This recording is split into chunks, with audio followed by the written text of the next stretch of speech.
तो ज्यादा जानकारी के साथ इस वक्त हमारे साथ सहयोगी जितेंद्र शर्मा लाइव जुड़ गए हैं, जिनसे जानते हैं। जितेंद्र, 39 नाम कल घोषित किए गए हैं, जिनमें से अगर हम बात करें तो पिछले विधानसभा चुनाव 2018 की 39 में से 36 सीटें बीजेपी हार गई थी और सबसे ज्यादा फोकस इन्हीं सीटों पर है और यहाँ पे अब केंद्रीय मंत्रियों को भी यहाँ पे उतारा गया। मतलब संदेश साफ है कि पिछली बार जैसी गलती इस बार नहीं दोहराई जाएगी।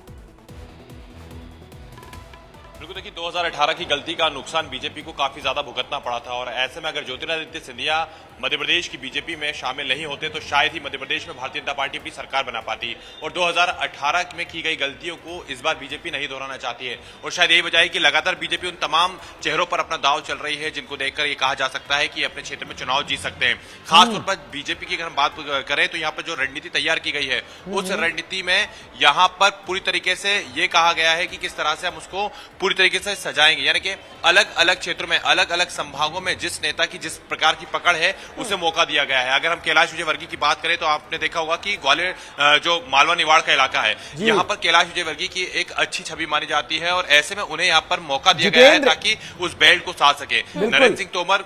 जितेंद्र, जरा एक जानकारी दीजिए और ये दिलचस्प बात होगी, जिन 3 वर्तमान केंद्रीय मंत्रियों को टिकट मिला है इनमें से क्या तीनों संतुष्ट हैं कि वो विधानसभा चुनाव लड़ना चाहते हैं और तीनों इस चीज के लिए तैयार हैं?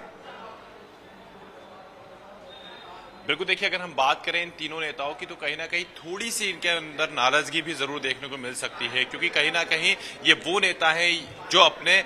बेटों का यानी कि अपने पुत्रों के लिए जो टिकट थे वो चाहते थे कि इनके जो परिवार के सदस्य हैं वो आगामी चुनाव में बीच में उतरे और चुनाव लड़े, लेकिन जिस प्रकार से यहाँ पर अब इन्हें मौका दे दिया गया है तो ऐसे में कहीं ना कहीं जो इनकी जो पीढ़ियां है उस पर जो संकट है वो होता हुआ नजर आ रहा है। और देखिए ये कहा जा सकता है कि इनके अब आन का चुनाव भी हो सकता है। केंद्रीय राजनीति से आप सीधे मध्य प्रदेश की राजनीति में आए हैं, अगर विधानसभा चुनाव में जरा से भी कुछ गड़बड़ी होती है तो ऐसे में पूरी तरीके से जो एक राजनीति है वो चौपट हो सकती है। तो कहीं ना कहीं थोड़ी सी जो नाराजगी है वो भी इस पूरे चुनाव मतलब कुल मिला के संदेश साफ है। जितेंद्र, जिस तरह से 2017 में जो चुनाव लड़े गए थे और बीजेपी की तरफ से अलग अलग राज्यों में जो स्ट्रैटेजी बनाई गई थी उसको अब इंप्लीमेंट किया जा रहा है। मध्य प्रदेश में गुजरात मॉडल को भी इंप्लीमेंट किया जा रहा है और वही परिवारवाद पर भी यहाँ पे लगाम कस दी गई है, क्योंकि यहाँ पे अगर हम आकाश विजयवर्गीय की बात करें तो उनका टिकट कटा है, कैलाश विजयवर्गीय को टिकट दिया गया है। वही नरेंद्र सिंह तोमर अपने बेटे के लिए टिकट मांग रहे थे तो यहाँ पे नरेंद्र सिंह तोमर को भी टिकट दे दिया गया है। जालम सिंह जो प्रहलाद पटेल के भाई हैं तो उनको जिस तरह से जो टिकट उनको दिया गया, तो मतलब यहाँ पे परिवारवाद पे भी इस तरह से टिकट वितरण करके यहाँ पे बीजेपी ने लगाम लगा दी है।